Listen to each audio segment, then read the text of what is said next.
नमस्कार दोस्तों, आज ज्योग्राफी का दूसरा टॉपिक राजस्थान का सामान्य परिचय हमने पढ़ लिया था और सही मायने में ज्योग्राफी आज से शुरू हो रही है आपकी, जहां आपको समझना है, जहां रटने की कोई भी आपके काम रटने वाला मामला रहेगा नहीं, समझना है, क्लियर हो जाएगा आपके। ठीक है, हम पढ़ रहे हैं राजस्थान के भौतिक भूभाग। थोड़ा देखें इधर, ध्यान से देखना। देखो, अपने सेकेंड ईयर की बात करें ना, सेकेंड ईयर में ज्योग्राफी में चलता है वेगनर का महाद्वीपीय विस्थापन सिद्धांत। वेगनर का महाद्वीपीय विस्थापन सिद्धांत, जिसकी ज्योग्राफी है उसने पढ़ा होगा। तो वेगनर ने क्या है कि विस्थापन सिद्धांत दिया था। क्या उसने कहा था कि पहले पूरी की पूरी जो पृथ्वी है इस पर एक ही जलमंडल था, मतलब एक ही महासागर था पूरी की पूरी पृथ्वी के ऊपर, और इसका नाम था पैंथालासा।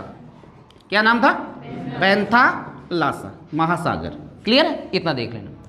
और कहते हैं कि एक ही भूखंड था, भूखंड भी कितना था? एक ही, और इसका नाम दे दिया गया था पेंजिया। देखो, छोटी छोटी बातें, थोड़ा ज्यादा डीपली नहीं जाना है, मोटा मोटा याद कर लेना। पेंजिया, क्या नाम दे दिया? फिर कहते हैं करोड़ों साल की प्रोसेसिंग के बाद इस पेंजिया का विखंडन हुआ। विखंड का मतलब टूट गया। तो ये पेंजिया दो भागों में टूटा भाई। कितने भागों में? एक तो उत्तर की तरफ रह गया और एक दक्षिण की तरफ। इसको हम कह सकते हैं उत्तरी पेंजिया, इसको हम कह सकते हैं दक्षिणी पेंजिया। तो उत्तरी जो पेंजिया है उसको नाम दिया गया था अंगारा लैंड। क्या नाम दिया गया था? और ये दक्षिण वाला जो था इसको नाम दिया गया था गोंडवाना, गोंडवाना लैंड। ये दो मोटे मोटे। और इस महासागर का पानी जहां जहां जाकर इकट्ठा हुआ, वहां जो जो सागर बने उनको नाम ले दिया गया था टैथिस सागर। टैथिस। तो मोटी मोटी बात आपको मैं बता देता हूं कि राजस्थान या अपना भारत जो है वो इस नीचे वाले पे आएगा, और नीचे वाला जो दक्षिणी पेंजिया है उसको किस नाम से जाना जाता है? गोंडवाना लैंड। और हमारे यहाँ पे ध्यान रखें, राजस्थान के जो भी भौतिक भूभाग हो गए इन दो से क्वेश्चन बन जाते हैं। एक तो अंगारा लैंड हो जाएगा, एक कौन सा हो जाएगा आपके? गोंडवाना लैंड। और एक हो गया टैथिस सागर। मोटी मोटी बात हो गई। देखो, जलवायु और धरातल के आधार पर, जलवायु और धरातल के आधार पर राजस्थान को चार भौतिक भूभागों में बांटा जाता है। कितने में? चार। जलवायु और धरातल के आधार पर। पांच क्या है? जलवायु प्रदेश। पांच क्या है? 10 क्या है? कृषि खंड। और 12 क्या है? वनखंड। वापस बोलो, 4 क्या है? जलवायु, अरे भौतिक प्रदेश। वापिस देखना, 4 क्या है आपके? भौतिक प्रदेश। ये तो 4 तो हो गए आपके भौतिक प्रदेश। 5 क्या है? जलवायु प्रदेश। ये एक साथ याद करो, नहीं तो वहां एग्जाम में कंफ्यूज हो जाते हैं। 10 क्या है? कृषि खंड। कृषि खंड कितने हैं? और 12 क्या है? इनको भौतिक भूभाग में पढ़ो, जलवायु में पढ़ो, कृषि में बार बार लिखते जाओ, तब जाके ये क्लियर होगा। वहां यहां अटक जाते हैं। 10 और पढ़ा हुआ तो है 10 है या 12।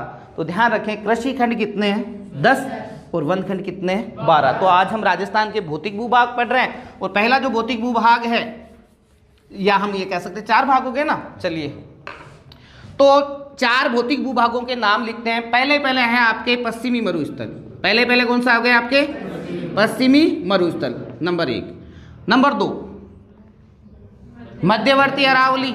मध्यवर्ती अरावली, ये दूसरा भौतिक भूभाग हो गया। तीसरा पूर्वी मैदान, ये आपके तीसरा। और चौथा दक्षिणी पूर्वी पठार। अब ध्यान रखो, एक मायने जगह भाटो है। भाटा को मतलब समझो ने, है ना? भाटाड़ो एरियो या तो है ताकि अरावली, या भाटा को कहीं वह पठार। तो ये दोनों ही भाग जो है वो गोंडवाना लैंड का है।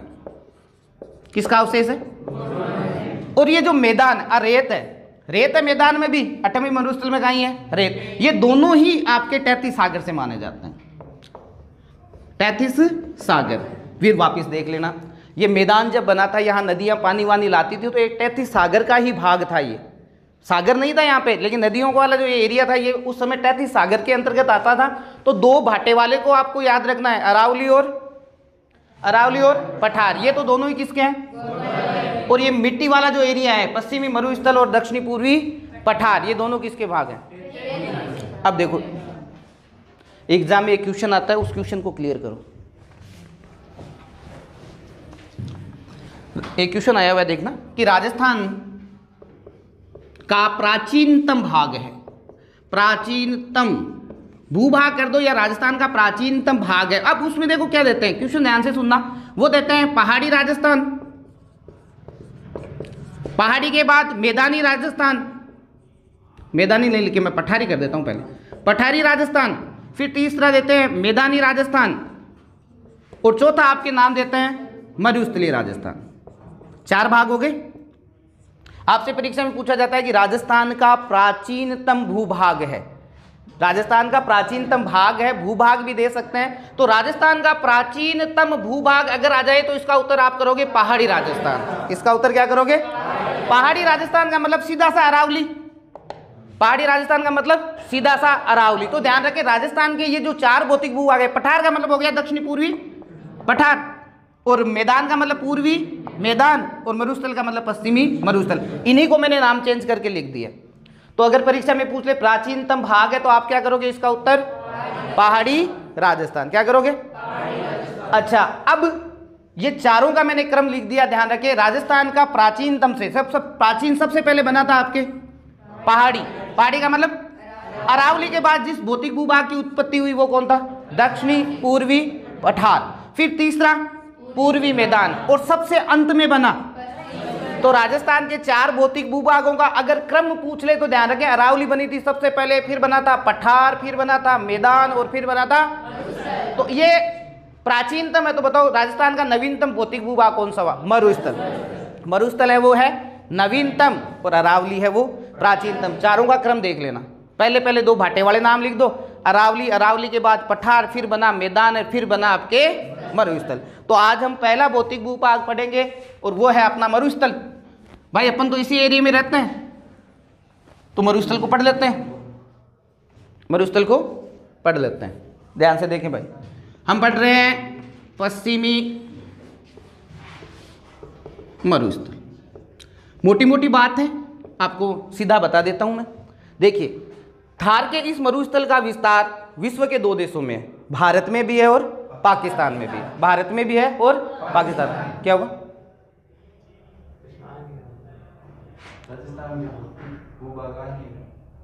आ नहीं रहा है?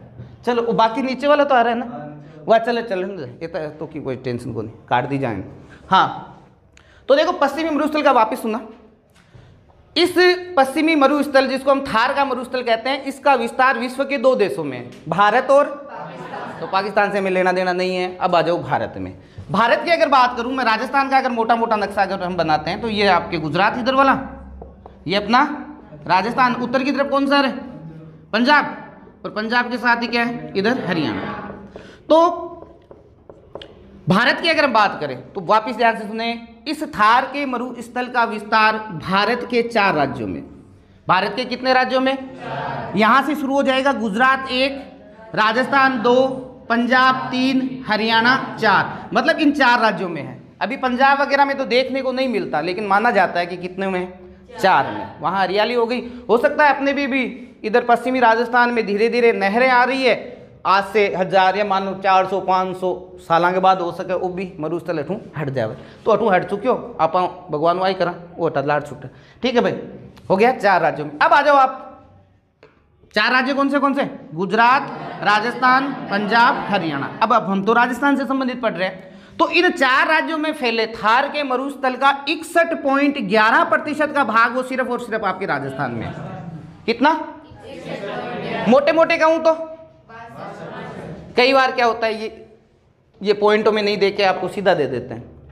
ठीक है ना? तो ध्यान रखें भारत में फैले थार के मरुस्थल का 61.11% का जो भाग है वो सिर्फ और सिर्फ हमारे राजस्थान में। इतना याद रख लीजिए। फिर आगे देखिए, अब ले लो राजस्थान की बात कर लेते हैं। भारत से हो गया। अब देखिए राजस्थान की बात करें तो राजस्थान का जो क्षेत्रफल है 3,42,000। मैं तो मील में पूछता हूं हमेशा, मील बोलो। 132 परीक्षा में यह आएगा इस बार, मील वाला ध्यान रख लेना। यह राजस्थान का क्षेत्रफल है। अब राजस्थान की अगर हम बात करें ना तो राजस्थान के कुल क्षेत्रफल का 58% भाग मरुस्थलीय है। इस पूरे के पूरे का कितना? 58%। राउंड फिगर बोले तो 60, परीक्षा में 60 दे देते हैं, तो राउंड फिगर हमेशा ध्यान रखें, पास वाली संख्या 60। अब देखो ये क्षेत्रफल भी दिया हुआ है 1.75 लाख, मतलब 1,00,000 75,000 वर्ग किलोमीटर का जो एरिया है वो हमारा मरुस्थलीय है। परीक्षा में पूछा जाता है, अभी मैं जो आपको बताने जा रहा हूँ वो परीक्षा में पूछते हैं, बताइए राजस्थान का कितना भाग मरुस्थलीय है? 1/4, 2/3, 3/4, इस प्रकार के ऑप्शन दे तब हमें ध्यान रखना है 2/3। ये आया हुआ है परीक्षा में। पहले तो क्षेत्रफल पूछ लेते थे, फिर परसेंट पूछा, फिर ये पूछा, फिर ये पूछा। अब इसकी संभावना वापिस है, ध्यान रखें। राजस्थान का 2/3 भाग जो है वो मरुस्थलीय है। राजस्थान का कितना? 2/3 भाग जो है वो क्या है आपके? मरुस्थलीय। फिर ध्यान से सुने, वापिस देखना, बताओ कितने राज्यों में? 4 राज्यों में फैले थार के मरुस्थल का हमारे पास कितना है? 61.11। ठीक है, अब राजस्थान का क्षेत्रफल 3,42,000, इसका कितना परसेंट? 58। इसका कितना? 58% का जो भाग है वो क्या है आपके? मरुस्थलीय। ठीक है, 58% भाग जो है वो क्या है आपके? मरुस्थल। 58 को क्षेत्रफल पूछ ले तो 1.75। अगर इसमें पूछ ले तो 2/3। ये अच्छा क्वेश्चन है। 2/3 जो भाग है वो क्या है आपके? मरुस्थलीय। अब देखिए, राजनीतिक दृष्टि से इन क्षेत्र में 13 जिले आते हैं। राजनीतिक दृष्टि से इस मरुस्थल में कितने हैं? 13। लेकिन राष्ट्रीय कृषि आयोग ने कितनों को माना है? 12। देखिए, ऐसे ही मरुस्थलीय एरिया है, कोई ना कोई केंद्र से सहायता तो मांगते हैं, विशेष राज्य की हम हमेशा मांग करते आए हैं। तो यहां से क्या हुआ, इन 13 जिलों की लिस्ट पहुंचा दी गई कहां पर? दिल्ली कि साहब ये हमारे 13 जो जिले हैं वो है मरुस्थलीय। तो राष्ट्रीय कृषि आयोग ऐसे मानता नहीं है, तो राष्ट्रीय कृषि आयोग की टीम आई हमारे यहाँ पे गर्मियों के अंदर। जून का सबसे गर्म महीना जून ही है ना? हाँ, जून में। अब बाहर के मेहमान थे तो उनको ठहराया गया राजस्थान का एकमात्र हिल स्टेशन। कौन सा? माउंट आबू। कौन सा? फिर उनको राजस्थान की सबसे ऊंची चोटी दिखाई गई। कौन सी चोटी? गुरु शिखर। कौन सी? गुरु शिखर। कि साहब ये हमारी राजस्थान की सबसे ऊंची चोटी। फिर उनको घुमाते घुमाते आबू ले गए और के साहब देखो ये है, ये सदाबहार वन है। यहाँ पे ये क्या है? सदाबहार वन। माउंट आबू वाले में क्या है? सदाबहार। फिर उनको ले गए कि देखो साहब राजस्थान की सारी झीलें हैं वो तो जमीन के नीचे है, हमारी एकमात्र ऐसी झील है जो अरावली के ऊपर स्थित है। कौन सी झील? नक्की झील। कौन सी झील? नक्की झील। ठीक है, फिर सबसे ऊंचा पठार भी दिखाया उनको, उड़िया पठार। कौन सा? उड़िया। दिखा दिया, वहाँ घुमा दिया, आराम से लाके बिठाया। फिर ये 13 जिलों की लिस्ट दे दी कि साहब ये 13 जिले मरुस्थलीय। उस 13 में एक नाम सिरोही का था। एक नाम किसका था? अरे उन्होंने कहा भाई सबसे ऊंची चोटी यहाँ पे, राजस्थान का एकमात्र ऐसा क्षेत्र जहां सदाबहार वन पाए जाते हैं, सबसे ऊंचाई पर स्थित झील आपके यहाँ पे है, और फिर आप कह रहे हो कि ये मरुस्थलीय है। तो राष्ट्रीय कृषि आयोग ने किसको नहीं माना? सिरोही को निकाल दिया। तो राजनीतिक दृष्टि से तो आज भी सिरोही यहीं पर है। जो लोकसभा के चुनाव वगैरह होते हैं तो ये मरुस्थलीय में चला जाता है। लेकिन राष्ट्रीय कृषि आयोग ने कितनों को माना? किसको नहीं माना? सिरोही को नहीं माना। ये मोटी मोटी बात हो गई। अब देखिए, राजस्थान की कुल जनसंख्या, मतलब कुल 58% पे तो अपना आ गया ये मरुस्थल राजस्थान के। इस पर 40% जनसंख्या निवास करती है। कितनी? 40%। कितनी? 40। अब एक बार क्वेश्चन आया था, सुनना, उसने मरुस्थल का नहीं पूछा। क्वेश्चन कैसे कर दिया कि अरावली के पश्चिम की ओर स्थित 12 जिलों में राजस्थान की कुल जनसंख्या का कितना प्रतिशत भाग निवास करता है। अब अरावली के पश्चिम की तरफ चले जाओगे तो हमारा कौन सा आ जाएगा? ये अरावली आ गई। ये पश्चिम की ओर क्या आ गया आपके? मरुस्थल।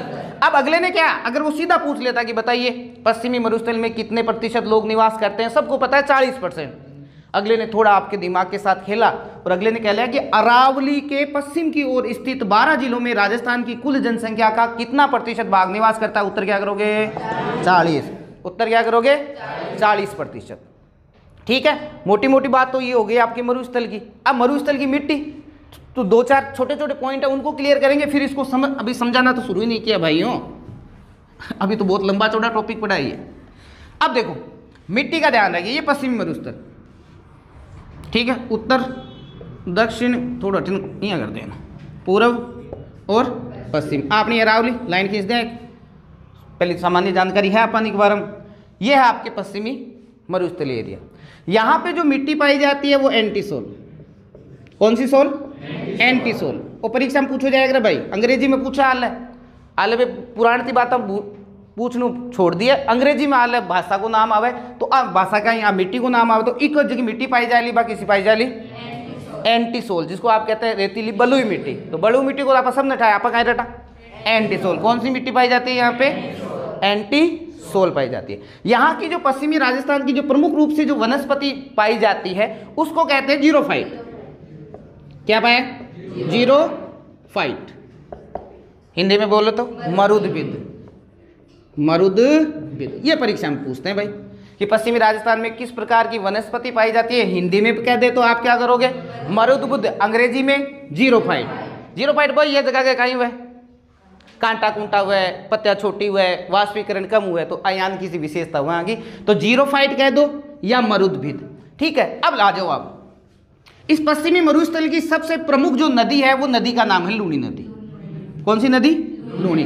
पश्चिमी मरुस्थल की फेमस नदी का नाम पूछ ले तो लूणी। अब देखिए, किसी भी क्षेत्र का अगर आपको ढाल पता करना है, क्या याद करना है? ढाल। तो सीधा सा पता है, अगर मेरे को इस कमरे का या इस होल का अगर मेरे को ढाल पता करना है, मैं पानी गिरा दूंगा तो पानी जिधर जिधर जाएगा वो उसका क्या हो जाता है? ढाल हो जाता है। अब यहाँ देखिए, यहाँ की प्रमुख नदी कौन सी? लूणी निकलती है नाग की पहाड़ियों से। नाग की पहाड़ियों से निकलकर वो ऐसे बहती है, ये पश्चिम ऐसे बहती है ना। अब सीधी सी बात है, आपको पर पूछ ले मरुस्थल का ढाल, सत्य असत्य में 4 वाक्य दे दें तो ढाल का देख लो किधर से किधर जा रहे हैं। आप इस ऐसा कह सकते हो कि उत्तर से किधर की तरफ जा रहे हैं? दक्षिण की तरफ। उत्तर से दो दिशा दे दे तो हम ये कह सकते हैं उत्तर पूर्व से दक्षिण पश्चिम।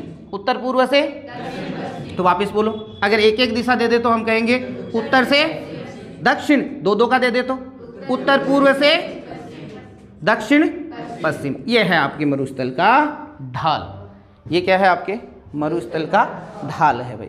चलिए सामान्य जानकारी की अब आ जाओ। इस थार के मरुस्थल को देखिए 2 भागों में बांटा जाता है। कितने भागों में? 2। अब हम पढ़ना शुरू कर रहे हैं, समझने वाली बातें यहाँ से शुरू हो जाएगी। आपके सामान्य जानकारी हो चुकी। देखिए, इसको 2 भागों में बांट लेते हैं। अगले ने कहा कि भाई ये जो एरिया इधर वाला, ये तो होगा क्या? शुष्क मरुस्थलीय मैदान। शुष्क मरुस्थलीय मैदान, पूरा नाम नहीं लिख रहा, देख लेना। और ये इधर वाले को दे दिया अर्ध शुष्क। इधर वाले को क्या दे दिया? कि इस पश्चिमी मरुस्थल को हम 2 भागों में बांट सकते हैं, शुष्क और अर्ध शुष्क। भाई बांटने का आधार क्या माना?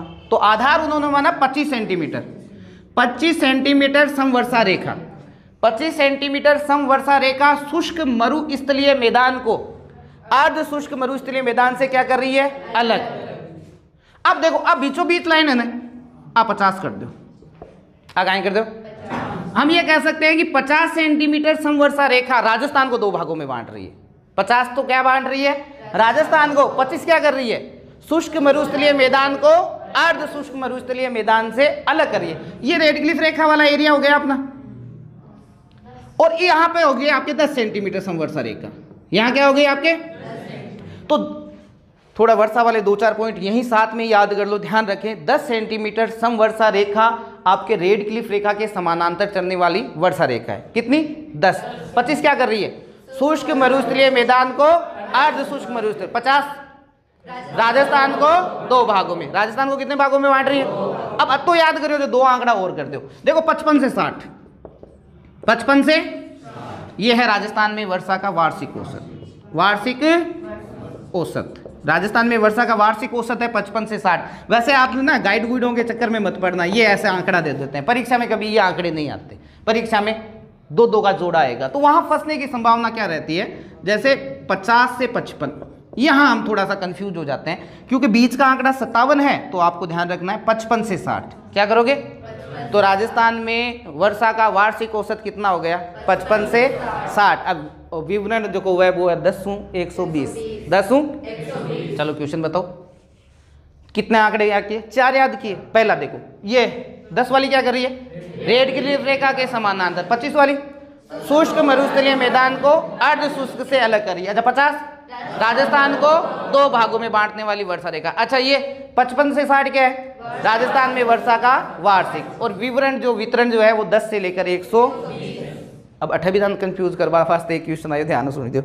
पर्सन गाइयो वो यार आपने नाम दे दियो।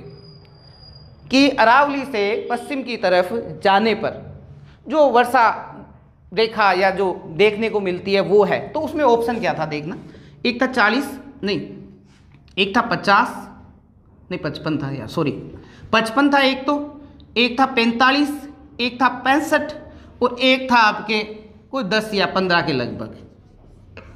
ये आंकड़ा तो हमने कभी पढ़ा ही नहीं। अब वो अगला कह क्या रहा है, अरावली जो है वो 50 का कर रही है निर्धारण। अब आप अरावली से थोड़ा आगे की तरफ जा रहे हो ना, थोड़ा आगे जा रहे हो तो नजदीकतम आंकड़ा कौन सा सेट होता है, 45। नजदीकतम आंकड़ा कौन सा सेट हो जाता है, 45। तो वहां पे कहते हैं यार हमने तो पढ़ा ही नहीं ऐसा क्वेश्चन, थोड़ा दिमाग लगा लो भाई।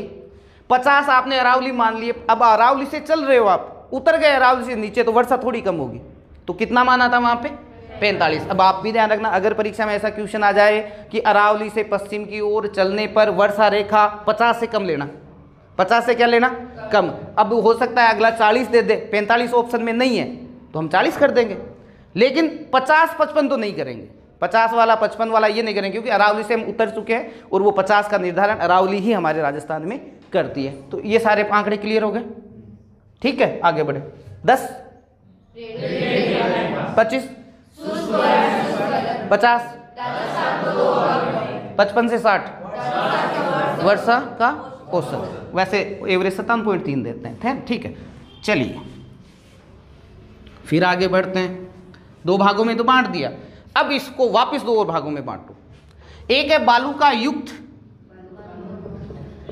बालू का युक्त मतलब रेत का टिल्ला, और एक है बालू का मुक्त। 2 मोटा मोटा नाम लिख दूं मैं। एक तो है पश्चिमी मरुस्थल को हम 2 भागों में बांटते हैं, एक तो है बालू का युक्त यानी ऐसा क्षेत्र जहां बालू का स्तूप पाए जाते हैं, और एक ऐसा है जो बालू का मुक्त है, मतलब वहां रेत के टीले नहीं पाए जाते। ये परीक्षा में पूछा गया था। परीक्षा में क्वेश्चन पूछा गया था कि पश्चिमी राजस्थान के कितने प्रतिशत भाग पे बालू का स्तूप देखने को मिलते हैं, 50, 60, 80, 90, ये 4 ऑप्शन है। ध्यान रखें, बालू का युक्त क्षेत्र है पश्चिमी राजस्थान का कितना, 60। मोटा या बिल्कुल फिक्स है 58 पॉइंट समथिंग, कोई गाइड गुइड में कहीं कुछ नहीं करना, मोटा आंकड़ा याद करो कितना, 60। बच गया कितना, 40। बच गया कितना, तो हम ये कह सकते हैं कि पश्चिमी मरुस्थल का 60% ऐसा क्षेत्र है जिसपे क्या पाए जाते हैं, और 40% ऐसा क्षेत्र है जहां क्या बालू का मुक्त है। 40% तो बालू का मुक्त और 60% है बालू का युक्त। तो पहले हम बालू का कौन सा पढ़ोगे दोनों में से, बालू का मुक्त पढ़े या बालू का युक्त पढ़े, युक्त पढ़ ले, चलिए बालू का युक्त पढ़ ले। बालू का युक्त, तो 1 पॉइंट तो आपने खुद ही लिख दिया कि बालू का युक्त कितना है, 60% का जो एरिया है वो बालू का युक्त है। अब बालू का युक्त है, इसमें क्वेश्चन कैसे बन सकते हैं, बालू का जो रेत के जो धोरे होते हैं उनके बारे में यहाँ क्वेश्चन पूछा जाता है। तो देखो पश्चिमी राजस्थान का 60%, अब यहाँ पाए जाने वाले बालू का स्तूपों के बारे में सुने। यहाँ पाए जाते हैं धोरे, क्या है क्या नहीं है वो हम आगे पढ़ेंगे। नंबर 2, यहाँ पे पाया जाता है बरखान, जो एक बार परीक्षा में बरछान कर दिया था, बरछान।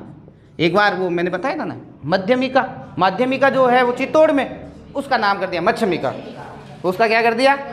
तो कई बार क्या करते हैं, ये बरखान की जगह दे देते हैं बरछान, तो दोनों एक ही चीज है, ठीक है। फिर नंबर 3, अनुधेय, अनुधेय। नंबर 4, अनुप्रस्थ, अनुप्रस्थ। नंबर 5 इधर ऊपर लिख देता हूं, इधर लिख देता हूं 5वां, धैर्यन। नंबर 5 पे क्या है, धैर्यन। नंबर 6, सब्र काफिज, सब्र और तारा, तो एक प्रकार है इसका तारा। अकॉर्डिंग एग्जाम लेके चलेंगे, मोस्ट चीजें हैं वो पहले याद करो। नंबर 1, आपको परीक्षा में सीधा पूछा जाता है कि बरखान है, तो पहले तो आपको ध्यान रखना है क्या है ये, रे बालू का स्तूप। अब देखिए इसकी आकृति अर्धचंद्राकार, अर्धचंद्राकार बालू का स्तूपों को किस नाम से जाना जाता है, बरखान। इनकी आकृति कैसी होती है, आधे चांद के जैसी। और ऐसा माना जाता है कि रेगिस्तानी प्रसार में अगर सबसे ज्यादा किसी धोरे का योग, आपके कह सकते हैं बालू का स्तूप का अगर योगदान है तो वो किसका होगा, बरखान। आकृति कैसी, अर्धचंद्राकार। ये हो गया पहला क्वेश्चन जो एग्जाम में पूछा जाता है। अब दूसरा ध्यान रखिए, सबसे पहले तो ये ध्यान रखना ये सारे क्या हैं, बालू का स्तूप। अनुधेय, अनुधेय का एक बार परीक्षा में क्वेश्चन पूछा गया। देखो हवाओं के समानांतर में बनने वाले, हवाओं के साथ साथ समानांतर में बनने वाले जो बालू का स्तूप होना है उन्हें अनुदैर्ध्य कहते हैं, अनुदैर्ध्य कहते हैं। लेकिन इस अनुदैर्ध्य का ही एक दूसरा नाम है सिप। क्या नाम है? ये आया था परीक्षा में, परीक्षा में पूछा गया था सिप है बालू का स्तूप और किसका? अनुदैर्ध्य का ही एक प्रकार है। सिप क्या है? बालू का स्तूप है। ये परीक्षा में आ चुका है, वापिस आप ध्यान दे लेना। ठीक है, फिर तीसरा अनुप्रस्थ। ये हवाओं के समकोण में बनने वाले, हवाओं के क्या बनने वाले, यानी बीच में कोई भी अवरोध आ जाता है, अवरोध आ गया मानो तो ये इस प्रकार से जो बालू का स्तूप बन जाते हैं उनको कहते हैं अनुप्रस्थ। तो हम कह सकते हैं हवाओं के समकोण में, 90 डिग्री का कोण, हवाओं के समकोण में बनने वाले जो बालू का स्तूप होते हैं उनको क्या कहते हैं? फिर मैंने एक चीज बताई थी, थोड़ा अगर आपने गौर किया, मैंने कहा अवरोध, अवरोध से जो बनने वाले बालू का स्तूप है उनका नाम है अनुप्रस्थ, अनुप्रस्थ। और सिप किसका नाम है? अनुदैर्ध्य। आपसे परीक्षा में पूछते सिप क्या है? बालू का। बरखान क्या है? अर्धचंद्राकार। अच्छा, कोई ऐसा जिला भी है क्या जो अर्धचंद्राकार है? हाँ, सिक्कर। ऐसी कोई झील भी है क्या जो अर्धचंद्राकार है? पुष्कर है, पुष्कर की झील है, वो चांद की अर्धचंद्राकार आकृति है। तीनों का ध्यान रखें, वापस बोलो। झील में चंद्राकार कौन? नक्शे में और धोरों में बरछान या बरखान। ये सारी बातें याद कर लेना। देखो धैर्यन, ये होते हैं स्थानांतरित होने वाले, स्थानांतरित होने वाले बालू का स्तूप। धैर्यन क्या होते हैं? स्थानांतरित। अरे बड़े बड़े होते हैं भाई, किलोमीटर के एरिया वाले होते हैं। ये क्या है? जगह छोड़ते रहते हैं, आज यहाँ कल वहाँ परसों वहाँ, देखते रहते हैं। गाँव में जो होते हैं ना, वो अरे यार वो रेत को टिलो, रात में तो बटो, आज कठिन गयो। ये होते हैं धैर्यन। सबसे ज़्यादा जैसलमेर में पाए जाते हैं। कहाँ पे? जैसलमेर। अब जैसलमेर में भी मैं आपको एक चीज और बता देता हूँ। जैसलमेर में एक जगह है शाहगढ़ बल्ख क्षेत्र, शाहगढ़। और एक शाहगढ़ वो मत ले लेना भाई, बाड़मेर वाला नहीं है, वो रेड क्लिफ रेखा वाला, वहां मत चले जाना। इसके आगे क्या जोड़ दोगे? बल्ख क्षेत्र। शाहगढ़ बल्ख क्षेत्र जो है वो राजस्थान में एकमात्र ऐसा स्थान है जहां रेड क्लिफ रेखा पर तारबंदी नहीं की गई है। क्या नहीं की गई? क्योंकि उस एरिया में सबसे ज्यादा धैर्यन पाए जाते हैं। तो आज तारबंदी कर दी, अगले दिन वो धैर्यन उठ के चला गया, वो तारबंदी ऊपर, लोग नीचे से आना जाना कर लेते हैं। ठीक है, आज नीचे लगा दी, अगले दिन वो धैर्यन आके बैठ गए। तभी आप सुनते होंगे कि पाकिस्तान से ट्रेंड ऊंट जो है उनके द्वारा हथियार, हीरोइन वगैरह भेजी जाती है। वो ट्रेन ऊंट है ना, यहाँ रेड क्लिफ रेखा पे क्या नहीं है? तारबंदी नहीं है, इसीलिए वो ऊंट वहाँ से इस तरफ आ जाते हैं। बाकी तो आपने देखा होगा तारबंदी, वो कौन सा बजरंगी भाईजान, वो सलमान खान जाता है ना वो नीचे से। हाँ, अब अगर वो ये धैर्य यहाँ आ जाता ना, वो सलमान खान कहाँ आ जाता अपने? शाहगढ़ बल्ख क्षेत्र। वो मामला ही नहीं था तारबंदी वाला, आराम से चला जाता। ट्रेंड ऊंट भी थे साथ में, है ना, बिठा के भेज देते उसको। राय नहीं ली मेरे से उसने। ठीक है भाई। तो ये धैर्यन क्या है? स्थानांतरित होने वाले बालू का स्तूप। कहाँ है सबसे ज्यादा? सबसे ज्यादा जैसलमेर। अब देखो, आपको सिर्फ नाम याद रखना है, कोई व्याख्या करवा की जरूरत को नहीं। सब्र काफिज और तारागाई है बालू का स्तूप है। ये छोटे छोटे बन जाते हैं, पेड़ों के आसपास बनते हैं, नाम दे दिया सब्र काफिज। देने वाला भी कौन था? वो काफी रीता सारा है, सब्र काफिज। तारा, तारे की आकृति का बन जाता है तारा। तो ये है आपके पश्चिमी राजस्थान में पाए जाने वाले बालू का स्तूप। देखो धोरे क्या होते हैं, इसकी एक सामान्य सी परिभाषा लहरदार। लहरदार जो बालू का स्तूप है ना, उनको हम क्या कहते हैं? धोरे। ठीक है, तो बालू का स्तूप का मोटा मोटा रिवीजन करना को, पश्चिमी राजस्थान के कितने प्रतिशत भाग पे बालू का स्तूप पाए जाते हैं? अच्छा, अर्धचंद्राकार बालू का स्तूप को क्या कहते हैं? बरखान या बरछान, जो रेगिस्तानी प्रसार के लिए सबसे ज्यादा जाने जाते हैं। सिप क्या है? सिप अवरोध से बनने वाले, अनुप्रस्थ। समकोण पे जो बन रहे हैं, याद रखना, आपसे परीक्षा में पूछ ले निम्न में से अवरोध से बनने वाला बालू का स्तूप कौन सा है? तो अवरोध से कौन सा बनेगा? अनुप्रस्थ। अच्छा, हवाओं के समानांतर बनने वाले अनुदैर्ध्य, अनुदैर्ध्य। ठीक है, सब्र काफिज है बालू का स्तूप। बालू का स्तूप ये मोटा मोटा पश्चिमी मरुस्थल में पाए जाने वाले बालू का स्तूप 60% भाग। अगर मैं परीक्षा में क्वेश्चन करूं कि सभी प्रकार के बालू का स्तूप देखने को मिलते हैं, मेरा पहला ओ तेरी कौन, कहाँ मिलेंगे? सभी प्रकार के बालू का स्तूप कहाँ से देखने को मिलते हैं? जोधपुर। इसीलिए जोधपुर को रेगिस्तान का प्रवेश द्वार कहा जाता है। रेगिस्तान का क्या कहते हैं उसको? प्रवेश द्वार कहा जाता है। ठीक है, अब बालू का युक्त तो पढ़ ही लिया, आज एक थोड़ा सा और पढ़ा देता हूं, बालू का मुक्त वाला और पढ़ लेते हैं। बालू का युक्त वाला पढ़ लिया, कितने परसेंट बोलते जाओ तब तक, ठीक है। बरखान क्या रहे, अच्छा अर्धचंद्राकार, हाँ पूरा बोला करो, अर्धचंद्राकार। अब ले लो बालू का मुक्त, ऐसा एरिया जो बालूका से मुक्त है, रेत के धोरों से मुक्त है। तो अगर हम बड़ा बड़ा करते हैं तो इधर जैसलमेर है, कौन सा है, जैसलमेर के इधर आ जाओ आप, जोधपुर, और इधर चले जाओ यहाँ बाड़मेर, ये 3 जिले हैं, ठीक है। जोधपुर की एक जगह है फलोदी, फेमस जगहों में कौन सी है, फलोदी। जैसलमेर पोखरण, जैसलमेर की जगह फेमस में पोखरण, और बाड़मेर बालोतरा, बालोतरा। अगर नक्शे से आप देखेंगे, क्योंकि नक्शा उस तरफ रह गया, ध्यान से देखें, अभी बता दूंगा मैं क्लास के बाद। जैसलमेर, जोधपुर और आपके बाड़मेर, यहाँ से ये तीनों को आप ऐसे मिलाओ, किस किस जगह को, जैसे पोखरण, पोखरण को आप बालोतरा ले जाओ, बालोतरा से आप फलोदी चले जाओ, तो एक ये त्रिकोण बन जाता है। और ये जो पूरा का पूरा ये जो बीच का एरिया है, ये है बालूका मुक्त क्षेत्र। मुख्य रूप से जो बड़ा बड़ा क्षेत्र है वो कौन सा है, ये है। और इस जो बालूका मुक्त क्षेत्र है, इसकी विशेषता क्या है कि यहाँ पे हमादा पाया जाता है। क्या पाया जाता है, हमादा क्या होता है, पथरीला मरुस्थल। पथरीला मरुस्थल है तभी तो बालूका मुक्त है। तो ये जो एरिया है कौन कौन सा, पोखरण, बालोतरा, फलोदी, इस पूरे के पूरे क्षेत्र में क्या पाए जाते हैं, हमादा क्या होते हैं, पथरीले मरुस्थल, पथरीले मरुस्थल। तो ये जो पूरा का पूरा क्षेत्र है वो मुख्य रूप से बालूका मुक्त में आ जाता है। अब इसका फायदा भी है अपने लिए, आपके ये जो पूरा का पूरा एरिया है आपको पता है पथरीला है थोड़ा, और अपने पश्चिमी राजस्थान में तापमान बहुत ज़्यादा तेज रहता है, तो ये ज़मीन बहुत ज़्यादा तपी हुई रहती है, और तपी हुई होने के कारण यहाँ पे सौर ऊर्जा की जो संभावनाएं हैं वो सबसे ज़्यादा है। किसकी, तो सौर ऊर्जा के विकास के लिए इन 3 जगह पे पोखरण, फलोदी और बालोतरा, यहाँ पर स्थापित किया गया सीज। सीज की स्थापना कहाँ की गई है, पोखरण, फलोदी, बालोतरा, यहाँ हमादा पाया जाता है। तो इस सीज की स्थापना, आपको जिला पूछ ले तो जैसलमेर, बाड़मेर और जोधपुर, ये तीनों वापिस नाम बोलना रे, जैसलमेर, बाड़मेर, जोधपुर और जोधपुर। आपसे पूछ ले सीज कहाँ पर है, यहाँ पर है। सीज का पूरा नाम है सोलर एनर्जी इंटरप्राइजेज जोन।